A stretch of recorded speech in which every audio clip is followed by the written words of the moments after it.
जय हिंद दोस्तों। हम पेपर 1 की यूनिट 2 पढ़ रहे थे जिसमें कुछ वंश दिए हुए हैं। इससे पहले हम परिव्राजक वंश, औलिकर वंश तथा उच्चकल्प वंश पढ़ चुके हैं। आज हम देखेंगे गर्दभिल्ल वंश।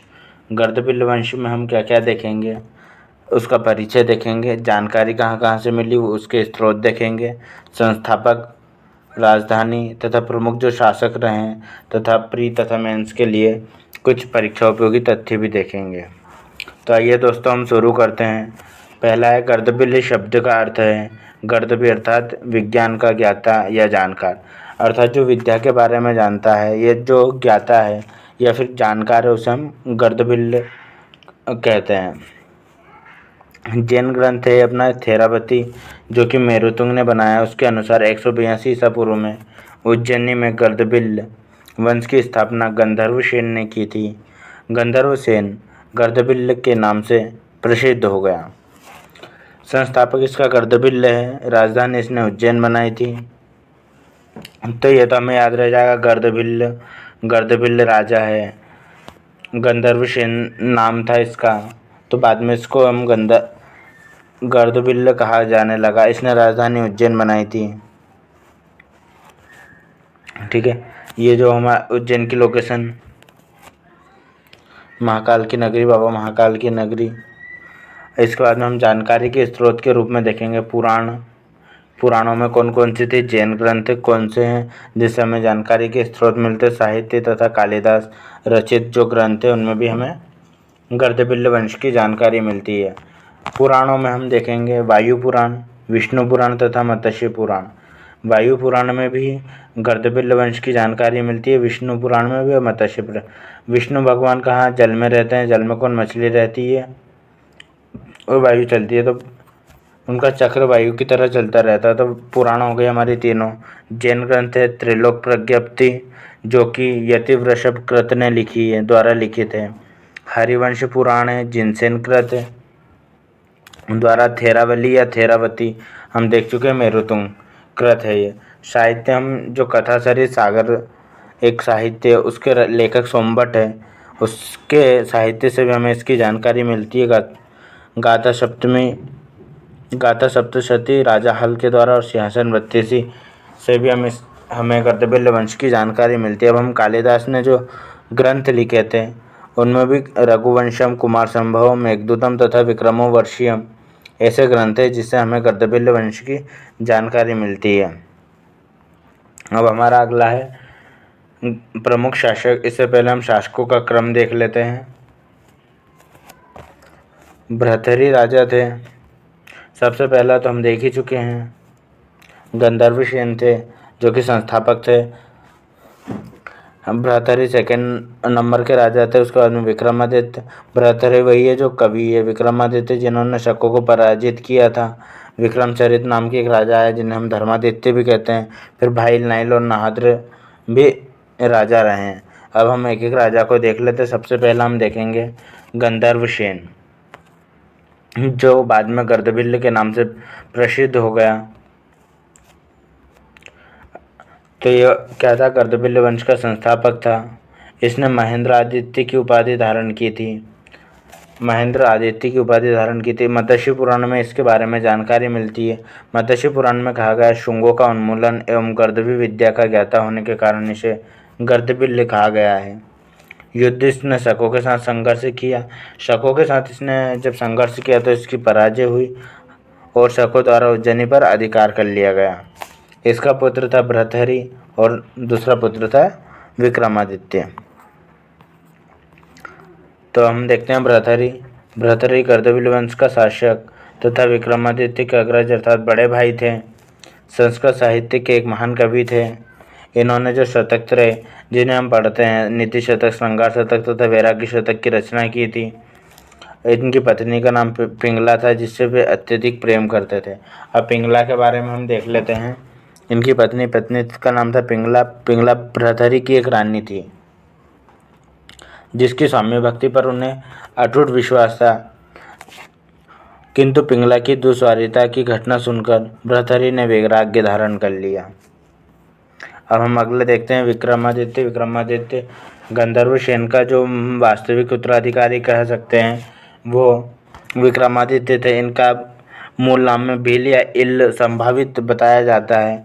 संरक्षक साहित्य, कला और विज्ञान के संरक्षक थे। जो विक्रम संवत प्रारंभ हुआ है, जिसे हम देखते हैं, तो 57 ईसा पूर्व में शकों को पराजित कर विक्रम संवत चलाया। इनका अन्य नाम शिव भक्त था।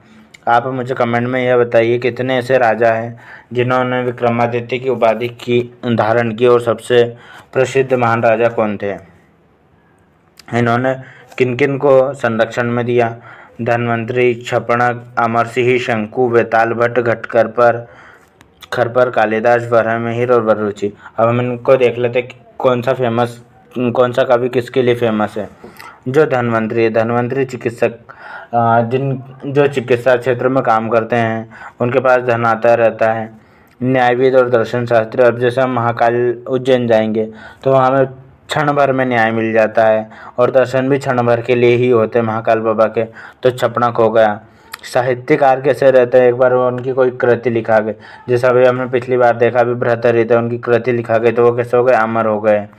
ज्योतिष अर्थात हम पंडित देख लेते हैं। शंख कौन बजाता है, पंडित जी शंख बजाता है। वेताल भट्ट सलाहकार होता है। अब हमने एक बचपन में एक नाटक देखा होगा, विक्रम बेताल, तो विक्रम का सलाहकार कौन था, बेताल था। ये सब हमें याद कर लेना, बाकी हमें किसी से लेना देना नहीं, हम सिर्फ याद करने के लिए ऐसी ट्रिक यूज़ करते हैं। घटकर पर एक कवि थे, हम देख चुके हैं, पता है हमें। कालिदास भी एक महाकवि की गिनती में आता है। वराहमिहिर खगोल शास्त्री, वररुचि व्याकरणाचार्य। हमारी रुचि किस में है, व्याकरण में है। 12 अवतार कृष्ण के थे, विष्णु जी के थे, वही पूरा खगोल की जानकारी या विश्व भूगोल सभी की जानकारी वही रखते थे। तो खगोल शास्त्री वराहमिहिर की। उपलब्धियाँ कौन कौन सी हम देख लेते हैं इनकी। विक्रमादित्य की, विक्रम संवत चलाया इन्होंने 57 ईसा पूर्व में शकों को हराने के बाद। उज्जैन की पुनः प्राप्ति की, पिता जो गंधर्व सेन थे उनको हरा दिया, तो शकों ने पराजित किया था। उसके बाद में उज्जैनी पर शकों का अधिकार हो गया था। तो उज्जैन की पुनः प्राप्ति, इन्होंने पिता का हार का बदला लिया तथा शकों को पराजित कर उज्जैन की पुनः प्राप्ति की। साहस एवं नेतृत्व की बंदंती बन गया, मतलब एक कहावत बन गया कि विक्रमादित्य साहस एवं नेतृत्व अच्छा करते थे, इसलिए विक्रमादित्य की उपाधि जब से धारण करना चालू कर दी राजाओं ने। अब हम इनके ऐतिहासिक अभिलेख एवं अनुदान देखते हैं कि इन्होंने क्या क्या अनुदान दिया है, कहाँ कहाँ पे कौन सी जमीन वगैरह दान दी, और अभिलेख कहाँ कहाँ पे। कथा सरित सागर हम देख चुके, सोमदेव भट्ट के द्वारा लिखा गया ग्रंथ है। विक्रमादित्य उत्तर भारत के अत्यधिक लोकप्रिय एवं प्रभावशाली शासक थे। कथा सरित में यह बताया गया। प्रबंध कोश शिलालेख राम राज्य की स्थापना की इच्छा का वर्णन है। जो प्रबंध को शिलालेख मिला है, हम अभिलेख और शिलालेख में अंतर देख चुके हैं। उसमें जो शिलालेख है प्रबंध कोश, उसमें राम राज्य की इच्छा का वर्णन किया है इन्होंने। अगर हम धर्म एवं वास्तुकला के संरक्षक की बात करें तो इन्होंने मंदिर का निर्माण करवाया था। अयोध्या में भगवान राम के जन्म स्थान पर 84 स्तंभ तथा 7 मंजिलों वाला एक मंदिर शामिल था। अयोध्या में नागेश्वर नाथ मंदिर पुनः का निर्माण करवाया। क्षिप्रा नदी के तट पर राम के सिद्धांतों के प्रचार हेतु मंदिर का निर्माण करवाया था। अब जो मेरुतुंग व्रत थेरावली या थेरावती के अनुसार क्या है, विक्रमादित्य के बाद निम्न शासक आए हैं। विक्रमादित्य, विक्रमचरित, नाइल, भाईल नाइल और तथा नाहद्र। अगले हमारे राजा है वेताल भट्ट। वेताल भट्ट एक विद्वान और कवि थे। नित्य प्रदीप जिसमें 16 श्लोक है, इनकी एक कविता थी। विक्रम एवं वेताल की कहानी सिंहासन द्वादशिका नामक कृति मिलती है, जिसे हम स्थानीय भाषा में सिंहासन बत्तीसी कहते हैं। मुख्य तथ्य, विक्रमादित्य ने अपनी बहादुरी से अग्नि वेताल पर नियंत्रण पा लिया था। विक्रम संवत के बारे में बात करें तो भारतीय उपमहाद्वीप में प्रचलित एक हिंदू पंचांग है। 57 ईसा पूर्व में उज्जैन के सम्राट विक्रमादित्य द्वारा इसे आरंभ किया गया था। विशेष में जो हमारा ग्रेगोरियन कैलेंडर उससे 57 वर्ष आगे है। ज्योतिष शास्त्र, धार्मिक तथा सांस्कृतिक अवसरों में चिन्हित करने में हम इसका उपयोग करते हैं। इसके अन्य नाम में क्रत संवत और मालव संवत भी हम विक्रम संवत को ही बोलते हैं। विक्रम संवत कब से चालू हुआ था? 57 ईसा पूर्व में चालू हुआ था। जब राजा विक्रमादित्य ने शकों को पराजित किया था, और तभी से विक्रमादित्य की उपाधि भी धारण करना चालू कर दी थी। सप्तगर्दबल्ली में कौन कौन आते हैं? गंधर्वसेन, भृतहरि, विक्रमादित्य, धर्मादित्य, भाईल, नाइल तथा नाहद्र। ये अगर क्वेश्चन पूछ लिया जाए सप्तगर्दबिल्ल में कौन कौन से राजा थे, तो ये 7 राजा थे: गंधर्वसेन, भृतहरि, विक्रमादित्य, धर्मादित्य, भाईल, नाइल तथा नाहद्र। अब जो विद्वान थे उनके बारे में हम थोड़ा थोड़ा देख लेते हैं। धन्वंतरी हमने याद किया ही था। कैसे किया था? धन्वंतरी जिसके पास ज़्यादा धन होता है वह चिकित्सा शास्त्र का ज्ञाता होता है, मतलब मेडिकल विभाग में रहता है। यह क्या करता है? रोगों का निदान करता है। चिंता वैद्य मतलब दवाइयों से चिंता मतलब चिंता को दूर करता है। यह नवरत्नों में शामिल था। शंख कौन बजाता? पंडित जी बजाता था। उन्हें क्या ज्योतिष भी बोलते हैं। पूरा नाम शंकुक था। विक्रमादित्य के समकालीन थे। छपणक हमें क्षण भर के लिए न्याय मिलता है और दर्शन मिलते हैं, और वहाँ पे हम लोग भिक्षा ही मांगने जाते हैं। दूसरे नवरत्न थे। घटकर पर एक कवि थे जिन्होंने नीतिसार की ग्रंथ लिखा था। वराहमिहिर देखे तो हम वराहमिहिर गणितज्ञ एवं खगोल शास्त्री थे। बृहद संहिता तथा समाज संहिता इनके प्रमुख ग्रंथ थे। अमर सिंह अमर कौन साहित्यकार रहते हैं? नवरत्न में शामिल थे। शत्रुंजय महामात्य भी धनेश्वर सूरी इनकी रचनाकार है। ये एक रचनाकार है। विशेष में वंश की जानकारी का मुख्य स्रोत है। अब कुछ परीक्षा उपयोगी तथ्य दिए हैं, वो देख लेते हैं। संस्थापक कौन था? गर्दबिल थे। राजधानी उज्जैनी या उज्जैन। व शासन क्षेत्र कहाँ? उज्जैन पर था। जानकारी के प्रमुख स्रोत हम देख चुके हैं: वायु पुराण, विष्णु पुराण, मत्स्य पुराण, शत्रुंजय महात्म्य। शुंगों का उन्मूलन करता किसे? गंधर्वसेन को कहा गया। कौन गर्दबिल शासक? एक महान कवि थे भर्तृहरि। वैराग्य शतक भर्तृहरि की रचना है। किस शासक का नाम भिल्ल था? विक्रमादित्य को हम भिल्ल बोलते हैं। संभावित पिंगला किसकी रानी थी? भर्तृहरि की। विक्रम संवत किसे पराजित कर शकों को पराजित कर विक्रम संवत चालू कराया था? हम देख चुके थे। नवरत्नों में से एक घटकर पर क्या कार्य करते थे? एक कवि थे। नवरत्नों में शामिल ज्योतिष कौन थे? शंकु।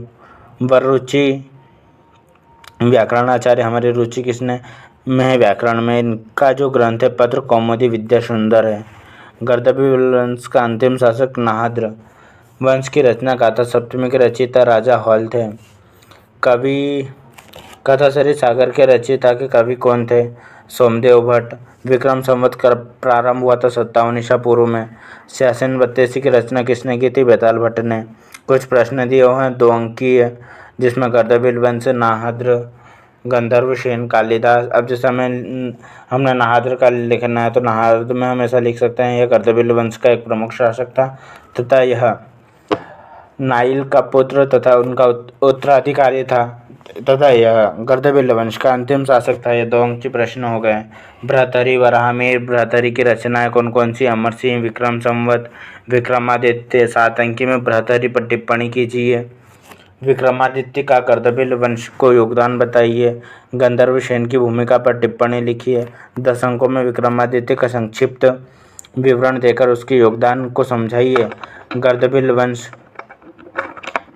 का विस्तारपूर्वक वर्णन कीजिए। हो गया 10 मार्क्स में। ये हम जल्दी जल्दी रिवीजन कर रहे हैं। यह पीडीएफ ललित बैरागी सर्ग के मार्गदर्शन में सारांश की पीडीएफ मिली है, उससे हमें याद करने की कोशिश कर रहे तथा ट्रिक के माध्यम से याद कर रहे हैं। एक बार हम क्विक रिवीजन में देख लेते हैं। हमने देखा है गर्दबिल वंश जो कि उज्जैन में था, राजा गंधर्वसेन द्वारा इसकी स्थापना की गई थी। गर्दबिल उज्जैन राजधानी। लोकेशन हम देख चुके हैं। जानकारी के स्रोत पुराण, जैन ग्रंथ, साहित्य तथा कालिदास रचित ग्रंथ। प्रमुख शासक हम देख चुके हैं। शासकों का क्रम हम देख चुके हैं। भर्तृहरि, विक्रमादित्य, ये धन्वंतरी वगैरह हम याद कर चुके हैं। विद्वानों को संरक्षण दिया था विक्रमादित्य ने। उपलब्धि हम देख चुके हैं विक्रमादित्य की। धर्म एवं वास्तुकला के संरक्षक थे रावली के अनुसार। बेताल भट्ट। सप्त गर्दबिल किसे कहते हैं? 7 राजाओं में विक्रम संवत कब कैसे चालू हुआ था? तो इस प्रकार हमने गर्दभील्ली वंश इस वीडियो में ख़त्म करा। अगले वीडियो में हम नागवंश देखेंगे तथा इसे ट्रिक के माध्यम से याद करेंगे। कैसा लगा आपको ये वीडियो? अगर आपको वीडियो अच्छा लगा हो तो like, comment, share and subscribe करें। जय हिंद, जय भारत।